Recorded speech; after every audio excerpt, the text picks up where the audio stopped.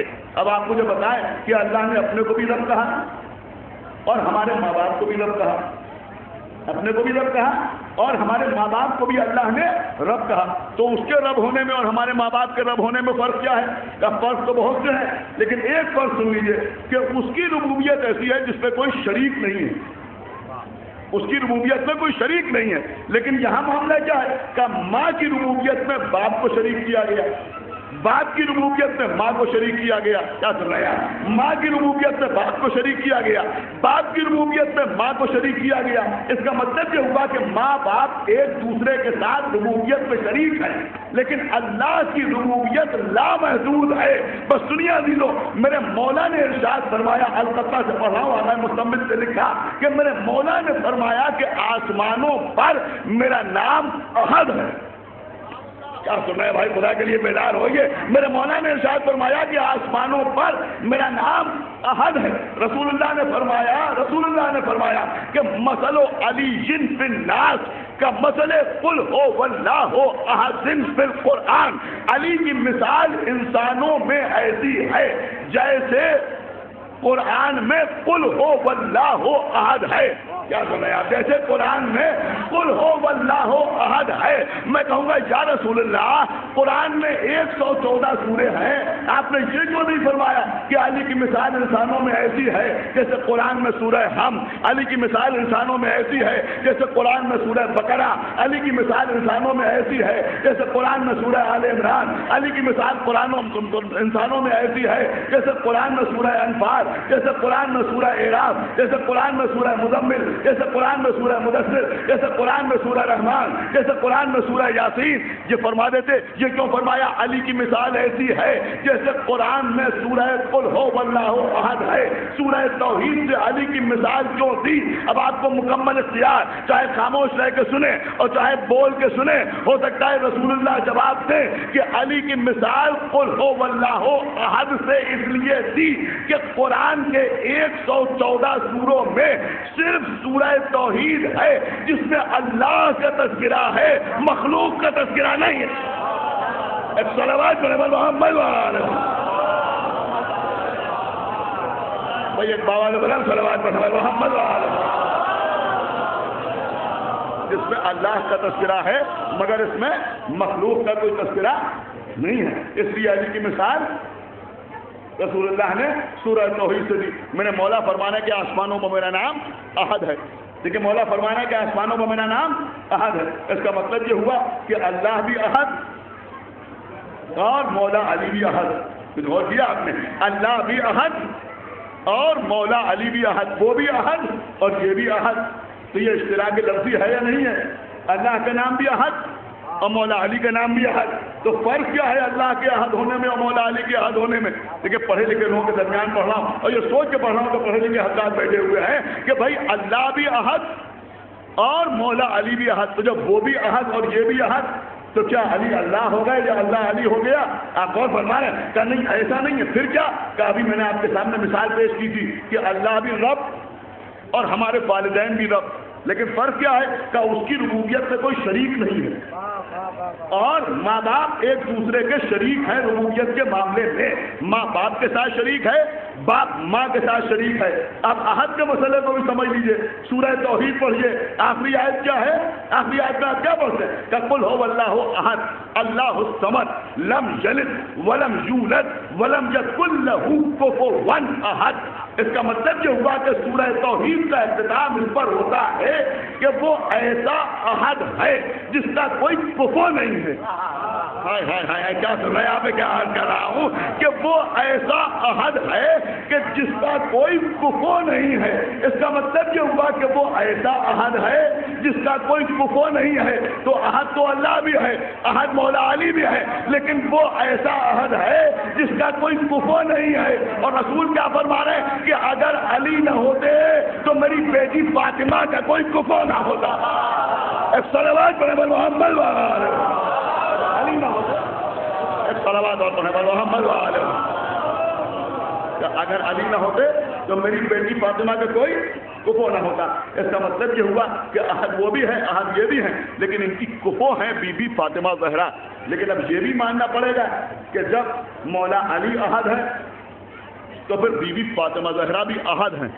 آپ غور فرمانا، بی بی فاطمہ زہرا بھی احد ہے. شاید آپ غور نہیں کرنا، بی بی فاطمہ زہرا بھی احد ہیں. اب جو لوگ کہتے ہیں صاحب رسول اللہ کی چار بیٹیاں تھیں، ایک بیٹی کا نام زینب، ایک بیٹی کا نام کلثوم، ایک بیٹی کا نام رقیہ، چوتھی بیٹی تھی بی بی فاطمہ زہرا. کیا کر رہے ہیں؟ چوتھی بیٹی تھی بی بی فاطمہ زہرا. رسول کی چار بیٹیاں تھیں.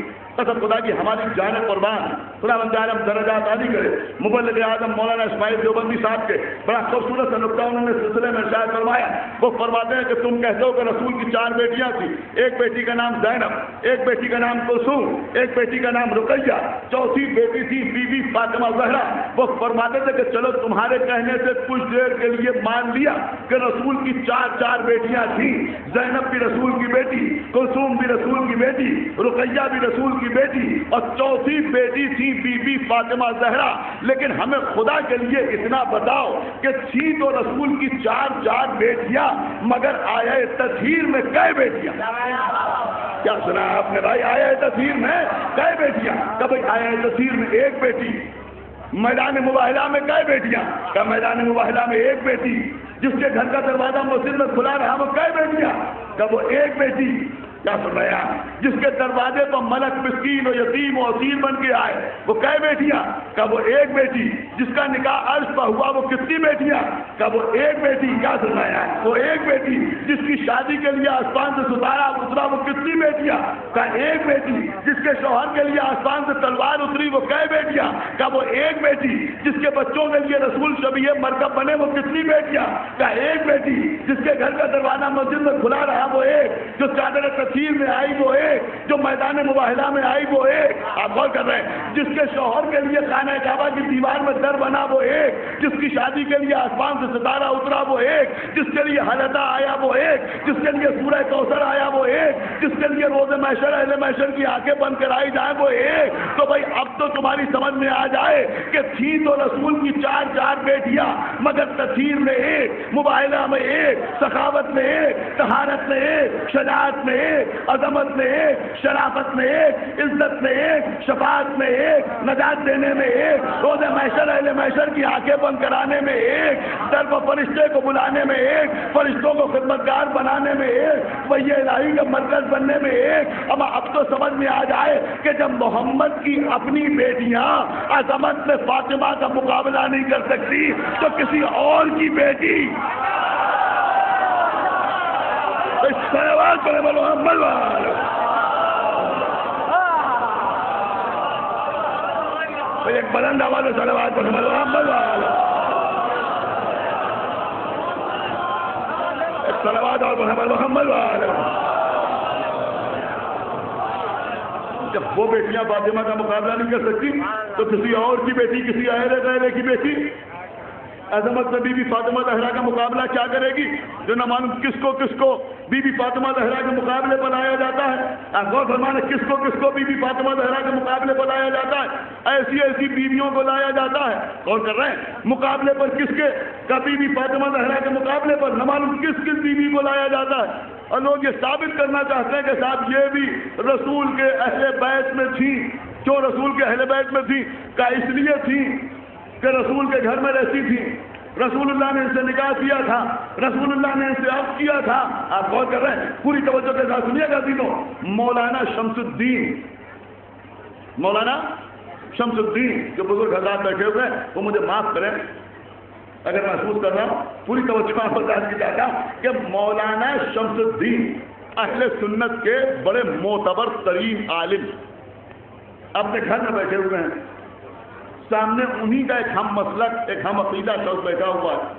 اس نے مولانا شمس الدین سے پوچھا کہ قبلہ آپ یہ بتائیں کہ مولا علی کے بارے میں آپ کا کیا خیال ہے؟ مولا علی کے بارے میں آپ کا کیا خیال ہے؟ تو مولانا شمس الدین نے کہا کہ علی کے بارے میں میرا خیال کیا پوچھتے ہو؟ علی وہ جو خانہ کعبہ میں پیدا ہوئے، علی وہ جن کے لیے خانہ کعبہ کی دیوار میں در بنا، علی وہ جنہوں نے آغوش رسالت میں آنکھیں کھولی، اور کہہ رہے ہیں علی وہ جنہوں نے گہوارے میں جہے کو دو حصوں میں تقسیم کیا، علی وہ جنہوں نے دعوت الشیرہ میں نبی کی مدد کا وعدہ کیا، علی وہ جنہوں نے بدر کے میدان میں 2/3 مشرکین کو قتل کیا، علی وہ کہ جنہوں نے جنگ احد میں جب سب چمبی کو چھوڑ کے بھاگ گئے تو نبی کی مدد کی، علی وہ جنہوں نے خیبر کے میدان میں پتھر پہ علم گاڑا، جنہوں نے خیبر کا دروازہ اکھاڑا، جنہوں نے مرد کو پچھاڑا، علی وہ جنہوں نے صلح نامہ حدیبیہ تحریر کیا۔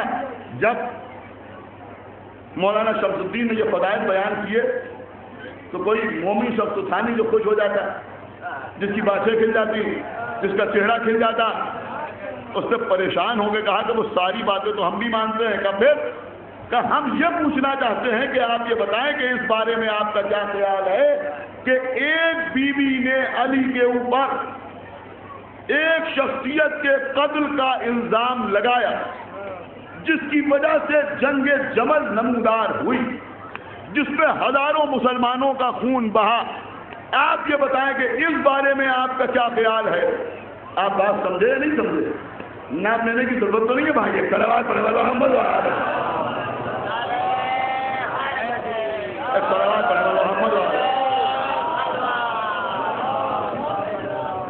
سمجھ رہے ہیں کہ ایک بیوی نے مولا علی کے اوپر ایک شخص کے قتل کا الزام لگایا جس کی وجہ سے جنگ جمل رونما ہوئی، آپ یہ فرمائیں کہ اس بارے میں آپ کا کیا خیال ہے؟ اس بارے میں آپ کا کیا خیال ہے؟ تو مولانا شمس الدین جو لیٹے ہوئے تھے ایک مرتبہ اٹھ کے بیٹھے، تکیہ اپنی پیٹھ کے پیچھے لگایا اور اس شخص کی آنکھوں میں آنکھیں ڈال کے کہنے لگے کہ یہ بتا کہ جب کوئی کسی پر الزام لگاتا ہے تو وہ الزام دو حالتوں سے خالی نہیں ہوتا، یا وہ الزام سچا ہوتا ہے اور یا وہ الزام جھوٹا ہوتا ہے۔ تو پوچھنا کیا چاہتا ہے؟ کس رخ سے تو سوال کرنا چاہتا ہے؟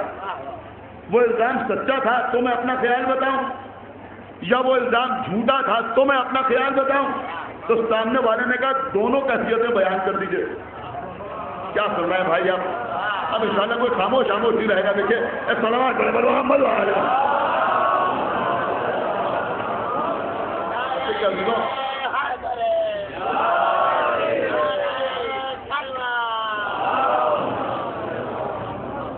مجھ کو اس بات کا خیال نہیں رہا تھا کہ ابھی آپ حضرات کھانا کھا کے تشریف لائیں۔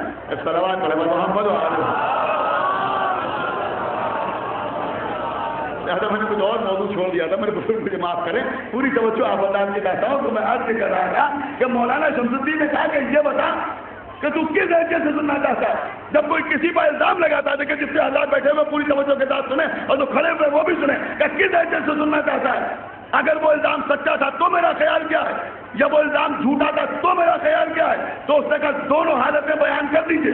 دیکھیں الزام کیا تھا، وہ کہہ رہا ہے ایک محترمہ نے، ایک بیوی نے علی کے اوپر ایک شخص کے قتل کا جھوٹا الزام لگایا جس کی وجہ سے جنگ جمل ہوئی۔ اب بولنے والا بھی شیعہ نہیں ہے، غیر شیعہ ہے، جو سوال کر رہا ہے وہ بھی شیعہ نہیں ہے، غیر شیعہ ہے۔ پوچھنے والا پوچھ رہا ہے آپ کا خیال کیا ہے؟ ایک بیوی نے علی کے اوپر ایک شخص کے قتل کا الزام لگایا، مولانا شمس الدین کہنے لگے سنو، یا تو وہ الزام سچا تھا یا الزام جھوٹا تھا۔ سنو، اگر الزام جھوٹا تھا تو الزام لگانے والے پر لعنت۔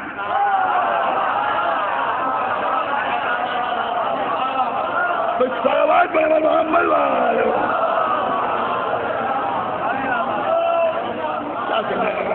بھائی، صلوات اور پڑھے محمد والے۔ دیکھیے ابھی میں نے ایک دوسرا پڑھا ہے، پورا شعر سنیا، پوری توجہ آپ برداشت کے جاتا ہوں۔ مولانا شمس الدین نے کیا کہا؟ مولانا شمس الدین نے کہا سنو، اگر وہ الزام جھوٹا تھا تو الزام لگانے والے پر لعنت۔ اس نے کہا صاحب یہ بتائیے کہ اگر الزام سچا تھا تو کیا سن رہے ہیں آپ بھائی؟ الزام کیا تھا؟ ذہن میں ہے نا کہ ایک بیوی نے علی کے اوپر خلیفہ ثالث کے قتل کا الزام لگایا۔ اب اس سے زیادہ میں آپ کے سامنے نہیں عرض کر سکتا، پوری توجہ آپ برداشت کی چاہتا ہوں۔ تو انہوں نے کیا فرمایا کہ اگر الزام جھوٹا تھا تو الزام لگانے والے پر لعنت۔ اس نے کہا اگر الزام سچا تھا تو مولانا شمس الدین کہنے لگے دوبارہ سنو، اگر الزام جھوٹا تھا تو الزام لگانے والے پر لعنت، اور اگر الزام سچا تھا تو علی کے ہاتھوں قتل ہونے والے پر لعنت۔